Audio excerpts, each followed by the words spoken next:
पाग तो पूरा ठंडा बाहर एते वर्षा होउछि जे मम्मी आज कहले मते आज किछि काम करिया पे इच्छा होनी तुम मैंने कौन भी गोटे कर मु आसिक खाईदेवी। देन मु भाविली मम्मी कहउचंती ताहले कौन बनैबी तो मो माइंड को आसिला मु गरम गरम चकुली सहित नाली नाली चिकेन झोल कर दिए।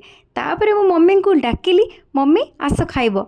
मम्मी जितेबाला देखिले चिकेन चकुली सहित तांको फेवरेट धनिया चटनी हेची मम्मी पूरा खुशी हो जाइथिले। देन मु प्रथमे चकुली टिके छिड़ेकी मांसर झोल सहित बुड़ेकी मम्मी को कहली मम्मी नियो तमे फास्ट के टेस्ट कल चिकेन झोल सहित चकुली केमिति लागुची। देन मम्मी कहले वाओ एते सुंदर लगुची वर्षा पागरे तू पूरा कमाल करदेलु। देन मु कहली मम्मी झियो कहार यदि आपण मैंने केबे भी चकुली सहित चिकेन ट्राए करिनाहांती ताहले निहाती भाव में ट्राए करंतु एवं मते कमेंट माध्यम रे जणांतु आपनको केमिति लागुची चकुली चिकेन।